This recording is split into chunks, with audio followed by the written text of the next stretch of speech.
بسم اللہ والصلاة والسلام علی رسول اللہ اما بعد۔ یہ آیت نمبر ہے 53 اور 54۔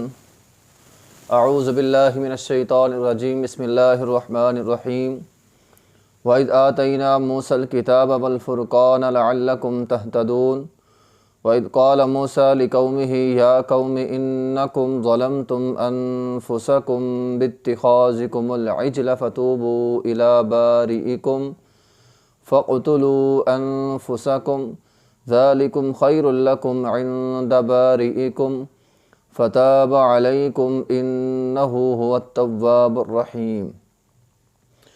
وَإِذْ آتَيْنَا مُوسَى الْكِتَابَ، اور جب ہم نے موسیٰ علیہ السلام کو کتاب دی، والفرقان، اور وہ کتاب جو تھی وہ حق اور باطل کے درمیان فرق کرنے والی تھی، لعلکم تہتدون، تاکہ تم ہدایت پا جاؤ۔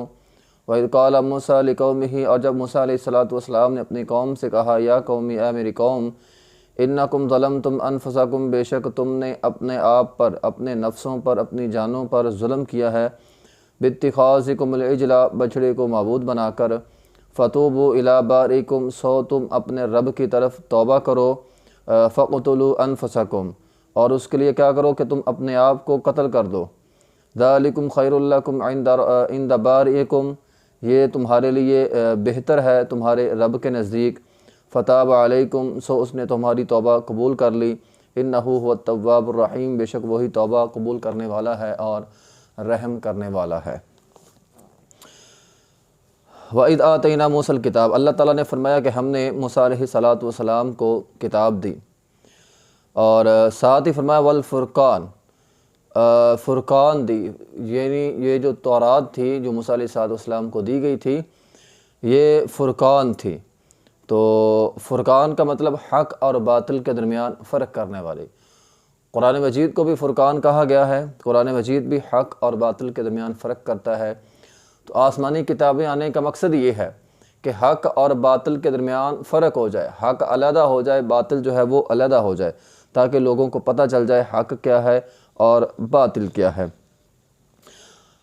تو فرمایا لعلکم تہتدون، شاید کہ تم ہدایت پا جاؤ۔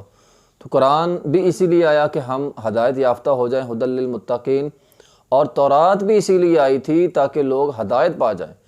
تو تورات یہودیوں کی ہدایت کے لیے تھی اور قرآن ہماری ہدایت کے لیے ہے۔ تو قرآن اور تورات دونوں آسمانی کتابیں، دونوں انسانیت کی رہنمائی کے لیے، رشد و ہدایت کے لیے نازل ہوئی تھی، تاکہ اچھے اور برے کا فرق پتہ چل جائے، غلط اور صحیح کا پتہ چل جائے، حلال اور حرام کا پتہ چل جائے۔ لیکن افسوس ہے کہ آج تورات کے ماننے والوں نے تو تورات کو ویسے ہی بدل دیا ہے، اور قرآن کے جو ماننے والے ہیں انہوں نے بھی تورات کے، قرآن کے احکامات جو ہے ان پر عمل کرنا چھوڑ دیا ہے۔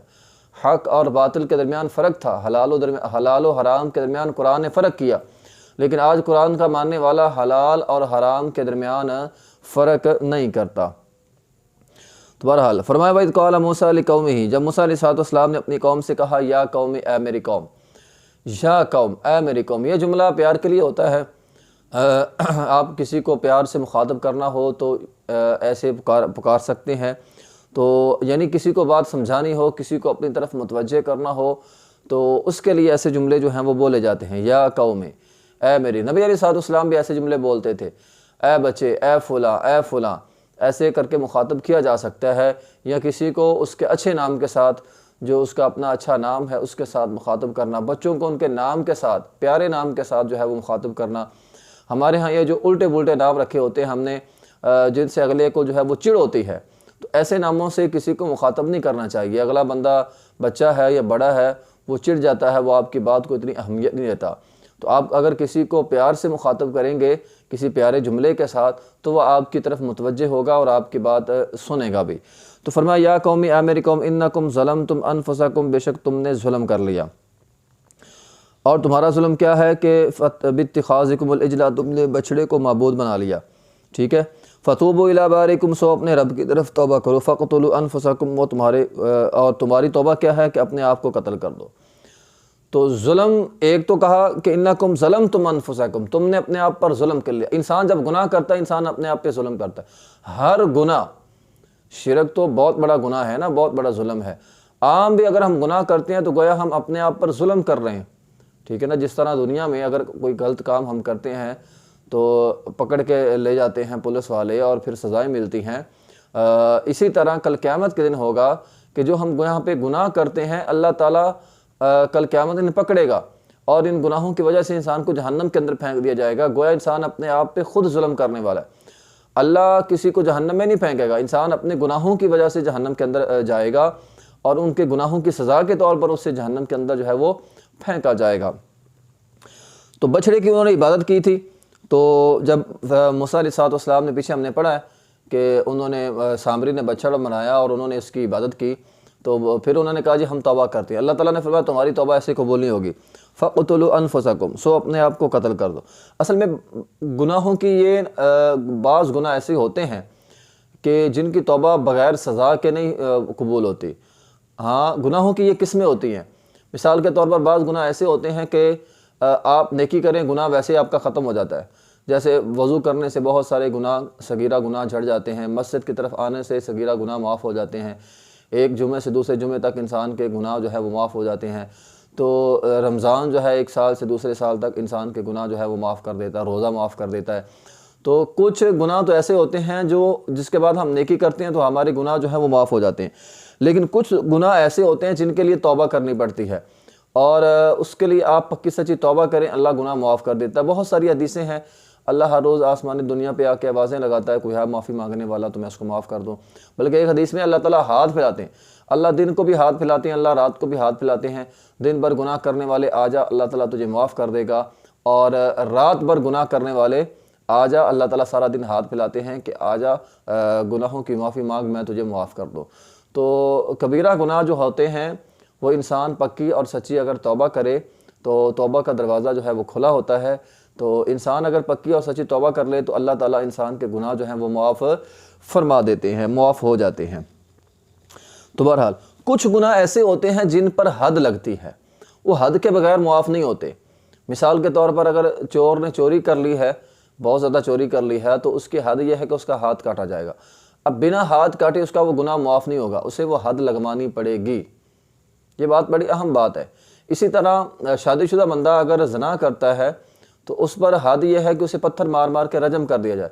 تو اس کی اس وقت تک توبہ قبول نہیں ہوگی جب تک اسے پتھر مار مار کے رجم نہیں کر دیا جاتا. یعنی بعض حدود تو سزائیں ہیں اور بعض حدیں ایسی ہیں کہ جس کی وجہ سے قتل لازم آتا ہے. ٹھیک ہے، تو ہماری شریعت کے اندر یہ ہے کہ اگر شادی شدہ بندہ زنا کرتا ہے تو فرمایا اسے پتھر مار مار کے رجم کر دو. اب جب تک وہ شادی شدہ بندہ جس نے زنا کیا ہے وہ رجم نہیں ہوتا، اس کی توبہ قبول نہیں ہوگی. اب دیکھیں نبی علیہ السلام کے پاس عورت آئی تھی اور اس کے ہاتھ میں اس نے آ کر کہا تھا کہ میں نے بدکاری کی ہے. آپ نے فرمایا بچہ پیدا ہو جائے گا پھر آ جانا. وہ دوبارہ پھر آ گئی، بچے کو اٹھا کے آ گئی. بالآخر نبی علیہ السلام نے اسے حکم دیا کہ اس کو رجم کر دو.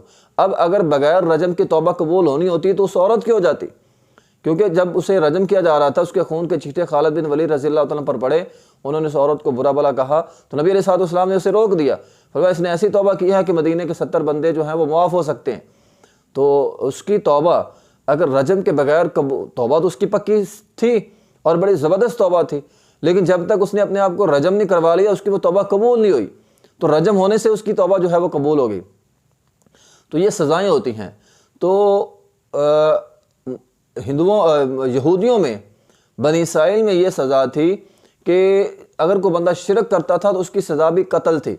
جس طرح ہمارے ہم مرتد کی سزا قتل ہے، اگر کوئی مرتد ہو جائے اسے قتل کر دیا جائے. شادی شدہ بندہ زنا کرے اسے پتھر مار مار کے قتل کر دیا جائے. تو یہودیوں کے ہاں یہ سزا تھی مشرک کی کہ وہ اپنے آپ کو قتل کر دے گا. تو اس لیے فرمایا تمہاری سزا یہ ہے کہ تم اپنے آپ کو قتل کر دو. تو اس قانون کے تحت ہماری شریعت میں تو مشرک کی سزا قتل نہیں ہے، اس کے لیے توبہ کا دروازہ کھلا ہے. ہاں اگر وہ توبہ نہیں کرتا تو اللہ تعالیٰ اس کو سزا دے گا. لیکن یہودیوں کے ہاں یہ تھا کہ اگر کوئی شرک کرتا ہے تو اس کی سزا قتل تھی. تو فرمایا اپنی سزا اپنی حد لگواؤ، فَقْتُلُوا أَنفُسَكُمْ، اپنے آپ کو قتل کر دو. اب یہ قتل کیسے ہوئے اس کے بارے میں بہت ساری باتیں ہیں. یہ ایسی ساری بنی اسرائیلی روایات ہیں، ان پر جو ہے وہ دھیان نہیں دینا چاہیے. یہ جی ایسے ہو گیا ویسے ہو گیا، ان پر اونگ آ گئی، ان پر یہ ہو گیا، ان پر وہ ہو گیا. تو بہرحال فَقْتُلُوا أَنفُسَكُمْ، انہوں نے اپنے آپ کو قتل کر لیا. تو بہت سارے لوگ جو ہیں وہ بہرحال قتل ہوئے تھے. تو فقتلوا انفسکم، فرمایا تم قتل کر لو، ذالکم خیر لکم عند بارئکم، یہ تمہارا قتل کرنا تمہارے نزدیک، تمہارے رب کے نزدیک بہتر فیصلہ ہے۔ تو جو بندہ حد لگوا لیتا ہے تو حد لگوانا اللہ تعالیٰ کے نزدیک بہتر فیصلہ ہے، کیونکہ حد لگوانے سے انسان جو ہے وہ آخرت کی سزا سے بچ جاتا ہے۔ دنیا کی سزا تو ہلکی ہے، آخرت میں جہنم کی سزا تو پھر بہت زیادہ ہے۔ تو فرمایا چھوٹی سزا لے لو، بڑی سزا سے تمہیں بچا دیا جائے گا۔ تو فرمایا حد لگوانا اللہ کے نزدیک بہتر ہے۔ ہمارے ہاں بعض لوگ سمجھتے ہیں یہ تو بڑی سخت سزا ہے، پتھر مار مار کے رجم کر دینا بڑی سخت سزا ہے، ٹھیک ہے، لیکن محترم بھائیو یہ جرم دیکھو نا، جرم کتنا بڑا ہے۔ اگر آپ کسی کی عزت کے ساتھ کھلواڑ کریں گے، کسی کی عزت کے ساتھ کھلواڑ کرنا یقیناً یہ ناقابل معافی جرم ہے، اور اس کی سزا شریعت نے رکھی ہے کہ اسے پتھر مار مار کے رجم کر دیا جائے۔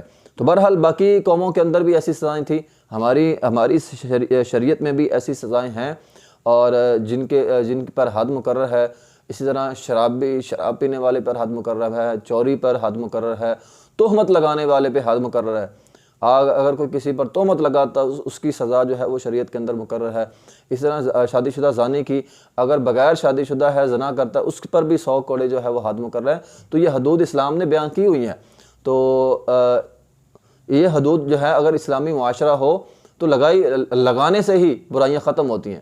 جن ممالک میں یہ حدود نافذ ہوتی ہیں وہاں پہ برائی کی شرح بہت کم ہے، ٹھیک ہے۔ ہمارے ملک میں چونکہ اسلامی شریعت کے مطابق سزائیں ملتی نہیں ہیں، اس لیے اس میں برائی کی شرح جو ہے وہ بڑھی ہوئی ہے، لوگ بدکاریاں زیادہ کرتے ہیں، زنا بڑھ گیا، چوری چکاری بڑھ گئی ہے۔ لیکن جہاں سزائیں لگتی ہیں وہاں پہ یہ جو ہے یہ برائی بہت زیادہ جو ہے وہ کم ہو جاتی ہے۔ تو ذالکم خیر لکم عند بارئکم، یہ حد لگوانا تمہارے رب کے نزدیک جو ہے وہ بہتر ہے۔ فتاب علیکم، وہ تمہاری طرف رجوع کرے گا، انہ هو التواب الرحیم، بے شک وہ توبہ قبول کرنے والا اور رحم کرنے والی ذات ہے۔ آخر دعوانا الحمدللہ رب العالمین۔